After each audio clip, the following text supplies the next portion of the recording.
Bueller? He's sick. My best friend's sister's boyfriend's brother's girlfriend heard from this guy who knows this kid is going with the girl who saw Ferris pass out at 31 Flavors last night. I guess it's pretty serious. Thank you, Simone. No problem whatsoever. Bueller? Welcome back to Thinking Critical. This is Wes, and it has been an interesting time here in the comic book industry. It feels like there's a lot of change happening at DC Comics, and it feels like Marvel is in an enormous rut right now. They haven't really had a hit comic in a very long time, and I don't know. I don't know how to feel about it. I know what I feel, but I don't know why all this is happening. So I thought I'd bring my good friend Perch from the Comics by Perch podcast on the channel and talk about this. How you doing today, Perch? I'm doing okay. Thanks for having me on. I've been busy. I feel bad. I've left you hanging too much. Oh, no, it's all good. We've been having fun here on the channel with Joe and others, but obviously you've been busy. I know you have a lot of contacts behind the scenes where you talk to people, and it feels, I don't know this because haven't talked to a lot of people that can confirm it. Like, it feels like something is really wrong with Marvel Comics right now. Like, are they in a creative rut? Is there strife behind the scenes? What is going on with this output? Well, I mean, I think there's a number of things, and we've talked about on your channel before that Marvel is likely to have a year, 2021, like DC's 2020, in the sense that there's an expectation layoffs are coming. There's a feeling like some cuts are going to happen, some optimization is going to happen. There's a belief that this is the year that Disney kind of comes in and starts to take more command. I think they were headed this way a little bit when Kevin Feige was named to be in charge, and then the pandemic hit and the movie slowed down. His attention went elsewhere, and I mean, I think there was a delayed moment of change that was coming, and I think everybody knew it and sensed it, and so it felt like kind of a ticking clock. And now we're seeing things start to wind back up again and move. And I think that combined with Penguin Random House is basically got them on hold now until October. They're not going to do any major things until that deal comes to pass. So it's 3 or 4 months of kind of just holding your wheels. Yeah, spinning your wheels, exactly. And as a customer, none of that's exciting. No, obviously we heard the news from Big Bang. They'll likely embellish a little bit that there's more variant covers out there for Heroes Reborn than they actually have orders for the series. And I'm hearing, maybe not that exactly, but I'm hearing very similar stories from around retailers. Yeah. Comic event fatigue seems to be setting in. There's a lot of events coming up. What are comic book fans to do? If you're a Marvel guy, you just have to wait it out until October hits because they're like saving up all their big guns for that Penguin Random House launch. Yeah, I think there's definitely that. I think there's this, kind of save it up. It feels like the entire company just kind of wound to almost a halt at, about this time last year. And it never fully recovered. And we did get some things moving again. We got X-Men crossover. We got a King in Black crossover. The Avengers are doing whatever Jason Aaron's doing over there. But it just feels like everything just kind of came to a stop. And they're just kind of waiting until Penguin Random House comes in. And for people who are listening, why is that important? They want to make sure they spike big numbers when that deal begins. They want to make sure that they have some things that are going to put them at the number one spot on charts for several months in a row. It's why Predator got delayed. That had a bunch of attachment deals to it that meant that we were likely in 250,000 copies or above for that title. Yeah, and Alien did 300,000. So yeah. I think there's expecting something similar. It is, and I think there's a Loot Crate deal, or there's some bundle deal that's going with this, so it could go higher. But that's what they're projecting. That's what they're planning on. So now it's the just kind of hang out and wait. But at the same time, you said it. There's been too many events, and it felt like the egg cracked really in the last 6 months or so. Fans, even fans that love Marvel and love a lot of these events, kind of throwing up their hands and saying, this is too much. This is just way too much. And I think some of their bad marketing has come back to haunt them. They didn't wait until King in Black was over to announce Extreme Carnage. Well, they would have to wait forever because it sounds like King in Black goes on for upwards of maybe like another 6 weeks. Yeah. There's still more tie-ins for at least another month and some delays. And I mean, it's just, but it feels, if you're a customer, and much of this is not new, But with the pandemic, with things stopping and then starting again, and kind of all the confusion there, it just feels like a company that's very confused all of a sudden. And it's not necessarily that they're doing too many things differently, but they don't have their true north. They don't have any balancing parts. The X-Men line, despite all the hype, is a mess. The thing we're looking forward to is a gala, and then the promise of another event after that. And Hickman's 2 months delay on a title, and then he's being removed off the title, and it's like none of this stuff gives people a lot of encouragement. And that was the big kind of thing that was pushing. It was Donny Cates and his books and Hickman in the X-Men books, and we saw Donny Cates' big event. Okay. And now the X-Men's doing their thing, and what's left? It's Jason Aaron messing around with Squadron Supreme, Dan Slott messing around Fantastic Four. What do you got? And you look at X-Men, I read that Adventures in Poor Taste article, it's like their 100th issue of whatever that newsletter they do on Monday. Yeah. And they're talking to Jerry Duggan about the Hellfire Gala, and it sounds like, I'm just interpreting here, is like, who's got the best, least worst idea for an event crossover, because we need one this summer. And Jerry's like, well, I've got this Hellfire Gala, and technically all the members of all the X-Men teams would be there. If you want to cross over with that, it's going to be a Marauders. We're like, yeah, let's do an event with that. And he's like, no wonder it seems so insignificant and unimportant and such a letdown when you start getting the details of what this thing is actually going to be. Well, sure. And then the promise that we're going to get it every year. I mean, yeah. Why? I think, but it feels like what you would do if you had a bunch of people and you put them in a room and said, all right, well, it reminds me a lot of the X-Men line before Hickman, where they basically need to kill time for 9 months. And so you had some people out there, I think Matt Rosenberg, even though I didn't particularly like the end of his run, it felt like he was going out there trying to put something on there you'd remember. But, like Uncanny X-Men 12 through 17 are actually really good. And then I think he got mad. Yeah, but before that you had Kelly Thompson, you had Ed Brisson, I forget the third person that was on that book. And it felt like they were killing time.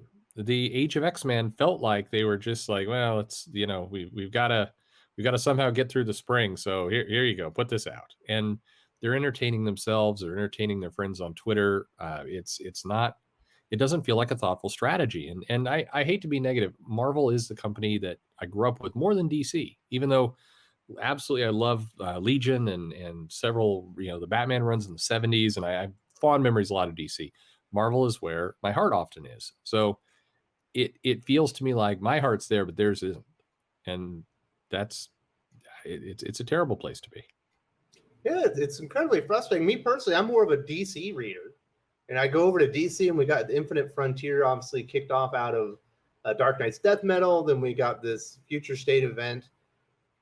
It doesn't feel exciting to me. I dropped Detective, and I wasn't reading Batman because I don't really particularly like what Tynan's doing there. I don't like the way he paces it, but I know exactly where the story is going, so that's incredibly boring. And they launched all these new titles. Well, it's not new titles. They got all these new creative teams, and none of it's exciting. I mean, I like Nightwing. I like what they did there, and then there's some cool stuff going in some of the Batman anthologies. That Chip Zdarsky, on Urban Legends with that Red Hood story was pretty good. I enjoyed, the Joker, the Jim Gordon half of Joker, like Punchline. But so there's a few things there, but for the most part, Infinite Frontiers feels like an enormous dud so far. Well, one of the problems that I think DC did for themselves with Future State is that if you weren't 100% in love with Future State and where these comics were going, then you're basically left with almost spoilers for what's going to happen in the future. And if you don't particularly like what you saw in the future, you're now sitting there reading the comic going, okay, are we going to spend the next 2 years leading up to this spoiler that I already know and I didn't really like? That's going to take a lot of the excitement away out of what they have going on. I'm sure some good stories will be told, and there's some good creators in there. It's not, none of this is surprising. It feels very by the numbers. Marvel's killing time until they can get to October. DC spoiled the future for you, and now they're hoping you care enough to get there. And that's, I mean, when you think about the big two being in that state, how are you supposed to get excited about that? Oh, and then at DC, one of the cool things you have there is you have Elseworlds. You got these ongoing series that are kind of going on at the same time, but they don't really creep into each other. So you could, at least there's supposedly the place they could go over there. But if you don't really like Tom King, there ain't a whole lot else still going on. He's got like Rorschach, Strange Adventure. He's got a Supergirl. Like it's your Infinite Frontier, and then you have Tom King verse. Yeah, Tom King verse. I mean, I'm holding out for the Murphy verse in a couple months, but I mean, there's just not a lot there. And I think when you think about the exciting moments in comics, it typically is driven either from storylines people didn't see coming that are huge, kind of game-changing, big things. All right, so in this case, DC has to work really hard to pull it off since they spoiled the future already. Marvel is kind of going event to event. Or you have major creators working on titles that you're excited to see them on, and both companies seem to be taking a strategy, by and large, of kind of cheaper talent right now. So the idea that can we get where's that Mark Silvestri Batman that we were promised years ago, where he was working hard on it and he was drawing stuff? Where's that? That would be great. I'd love to see it. Or where are some of these major gets that we should be seeing? I mean, the sad part, everybody in the comments will absolutely hate what I'm about to say, but I would happily welcome Brian Michael Bendis back on the Avengers right now, because the title had a direction back then. How sad is that we have the arguably the premier team of Marvel, biggest movies, you have Endgame, and what is going on with the Avengers? Like, who cares?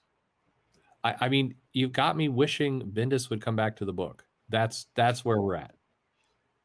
Yeah, so Avengers has been an incredibly frustrating read, and obviously Bendis just took over Justice League. And even Philip Kennedy Johnson, who I'm a big fan of, his Superman, we kind of know where it's going. Superman's going to end up on Warworld, and John Kent's going to end up as Superman on Earth. It's like he kind of spoiled the big reveal. We know what's going to happen. We know the end state. Yeah. So if like you said, if that's not where you want the story to go, it's hard to get excited for the journey. It is. I think it puts an unfair burden on the creators. Have to work extra hard to get you to care about a journey where you already know the ending, and that's a tough spot for them to be in. I think there are some very good creators in there that have to work very hard now to get you to care. And I think there's this assumption, I think both companies have it a little bit, that, well, you like Batman, so you're going to show up and you're just going to buy Batman. Doesn't really matter where we're going. You're just going to love to buy Batman. Sounds nice, but again, you're asking people $5 a pop in some cases for these comics. That's a lot to ask for people, actually, for 22 pages. It's hard. And combined with the pressure that's been building for several years of, you are going up against games, you're going up against streaming services, you're going up against now manga. You've got a lot. I mean, you got a lot of challenges. I look at message boards with Reddit and with other places to what are people feeling this week in the comics, and increasingly when people get surprised by things, it's My Hero Academia, it's One Piece, it's Demon Slayer. Over in My Hero Academia, the lead character, Deku, is steps away. He leaves the college. It's a major moment from the very beginning. He's wanting to go to this college, and this is a huge thing. So fans are like, oh my God, what's going to happen now? Are we heading toward the end of the series? What's happening? And that kind of comment, that kind of chatter was what you often get, you used to get with Marvel and DC. That's what we saw at the beginning of Hickman. What's going to happen? Is this the real X-Men? Is it a trap? Where's Moira? Over in DC, it's what's going to happen now with Batman? Is he going to be able to, with the Joker war and everything else? Where's that going? And you just don't see any of that surprise. We've lost the element of surprise. Also, there's I think Marvel and DC are just betting that's their characters that bring people to the dance. And me personally, through trial and error and being disappointed enough, I am a writer-driven reader. Mm-hmm. I follow the writer from character to character or from publisher to publisher. That's just kind of the way I go. And so we're seeing, the writers that I personally have a lot of faith in. Robert Venditti's got some work over there at Bad Idea. I'm glad his best work he ever did was with Dinesh Shamdasani. We're seeing Peter J. Tomasi moving over and getting a project with Jeff Johns' imprint at Image. Obviously, Jeff Johns at Image. We got Scott Snyder doing work outside of DC Comics. And I think a lot of these readers are going to follow, not all of them, are going to start following these creators. And if you look at the artists, DC used to have all the, like almost monopoly on great artists. Well, we got Gary Frank over at Image. It looks like Jason Fabok's following him there. Looks like Capullo might be doing a bunch of work on Spawn. That's going to be great. Jock has got some work, it looks like, with Scott Snyder, Francis Manupal, Tony Daniel. And there's this dearth of all this artistic talent that's just scattering to the winds. Yeah. And I don't think DC realizes what they brought down on themselves by not locking at least some of this talent in. No, it's. I do think you're right. I think that it's a belief that the characters are what drive the show, and that's what Marvel believed in the '90s as well, much to their detriment. And I mean, frankly, I think both companies think this, but it's not really how customers buy. You have to, when a run gets really hot or a character gets hot over years, it's usually the writer and the artist or some combination of the creative team that gets it there. And then once it gets red hot, then absolutely you can start to mess around with the creative team for a while, but it will cool back down again if you don't have that talent there. And unfortunately, I think for a lot of comic readers, as you see these really top tier talent, and they're doing their own creator-owned projects, and that's cool.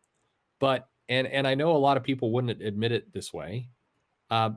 Most people would rather see them on the big two. They would rather see these creators taking on the biggest characters that they know. I mean, there's still a whole contingent of people, and I guarantee as people argue with me, that would really just love to see Todd McFarlane do Spider-Man one more time.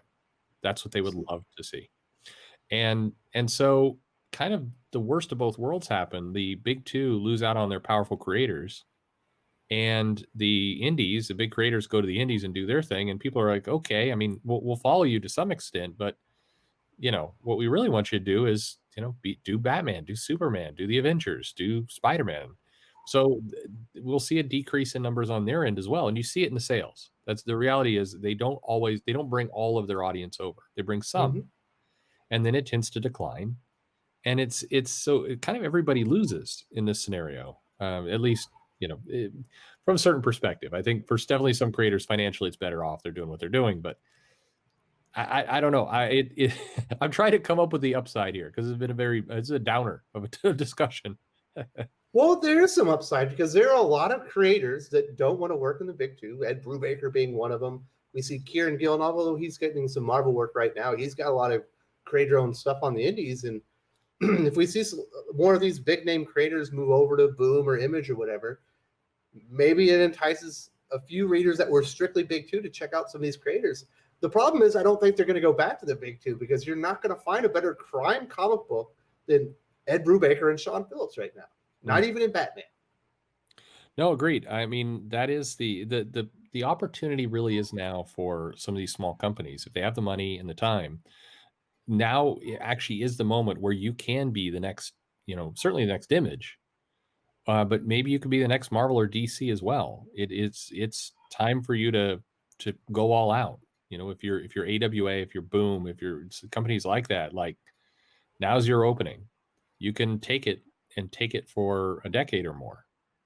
I hope they do, because I would like to see more people get more trust in the indies and kind of them build up a franchise and all the rest and everything else. But I'd love to think that the big two will kind of understand their mistake before it's too late and they lose all the talent and they start pulling it back in. I mean, there's tons of creators right now. If Marvel snapped their fingers and just opened up their checkbook a bit, they would be right back there doing top tier stories.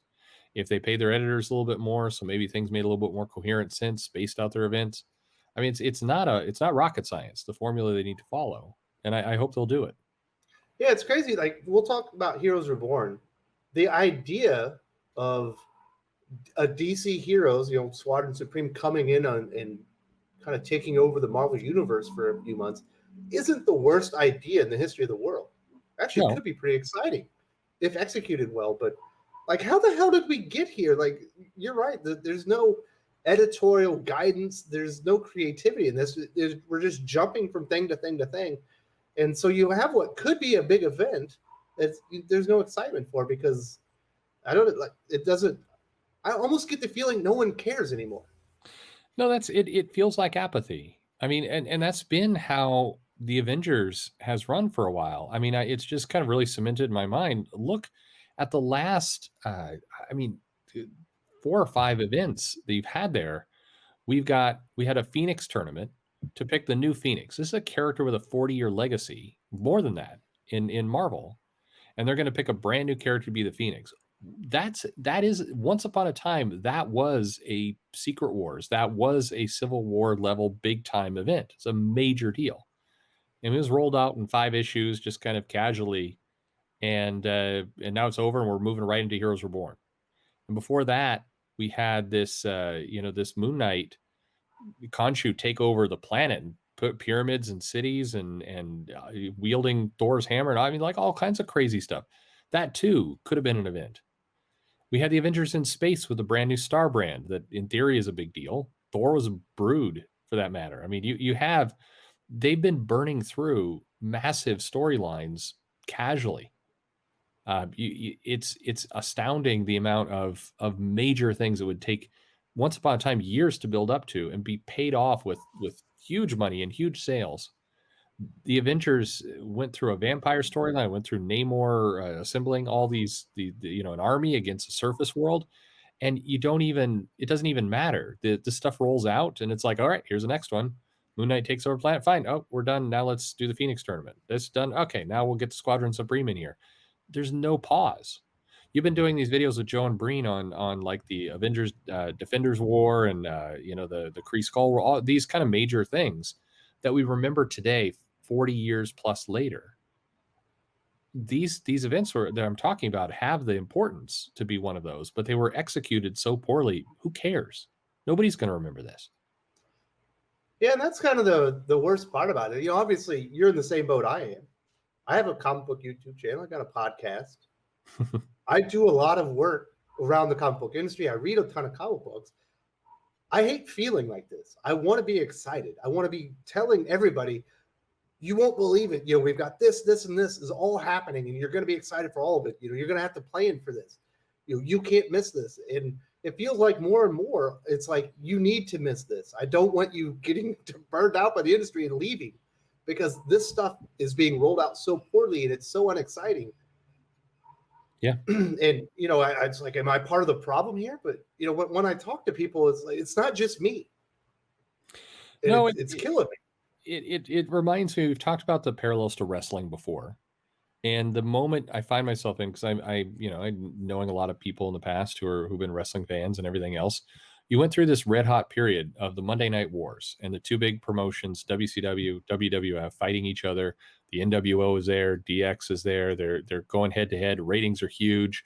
They're doing surprise title matches at the Super Bowl halftime show, and The Rock is in Austin, and it's huge names. They're doing big things. And then you fast forward about, the WWF in theory wins the war. They purchased WCW, they put it out of business, and 5 to 10 years later, the interest is gone. It's very by the numbers. They lost that momentum, and every now and then a little bright spot will pick up. John Cena will get popular. A Daniel Bryan character will get popular. Brock Lesnar comes back for a period of time, but it's kind of like one bright light where once upon a time, you had 2 promotions that almost up and down the card for 5 to 6 hours a week or more were putting out stuff people want to watch. And today, maybe you get 10, 15 minutes. I mean, I don't even know. I don't watch it today, but that's Roman Reigns, and that's about it. You got Roman Reigns. Yeah. So this is what the comic industry feels like. You had a red hot moment for a period of time, and now you have what feels like a lot of apathy, people going through the numbers. You still have some good books out there. You have some good, the parallel to wrestling, but you got some good indie stuff out there. And I'm always able to find comic books I enjoy every week, but it's a hunt to do that. They're not just falling into your lap. And we've lived through a period where it was like that. Yeah, it's crazy. And, well, we'll start wrapping this up. And one of the reasons that wrestling kind of lost its momentum was because the WWF, once they won, and they had no competition, they started taking their audience for granted. Yeah. You don't want to cheer for who we want you to cheer for. We'll just keep doing it. It doesn't matter what your feedback is or what you think. And I feel like that's another big problem with comic books, is they stopped caring if the audience was excited for the book. It needs to be out because it needed to be out. Well, and it is a bit like wrestling in that Vince McMahon would have some kind of the same attitude of, the fans are wrong. They'll come around. They'll like what we're putting out. And if they don't like what we're putting out, we'll find new fans. That was his attitude. And I mean, he's still on that journey to some extent, but attendance is down. Ratings are down. Lowest ratings in like 30 years. Yeah. And it's that audience hasn't come yet. And I do think there is a lot of similarities to what we see in comics. We see an attitude of you'll like what we'll give you. And, if you're not liking it, leave, magic. That's where we're at. Absolutely. So, Perch, I want to say thank you for coming and having this conversation. Not the most upbeat thing, but, I got to talk about these things sometimes because it is really frustrating. And so sometimes you just need to hear that you're not the only one. Yeah, you're not the only one. And I think the listeners, you're not the only ones either.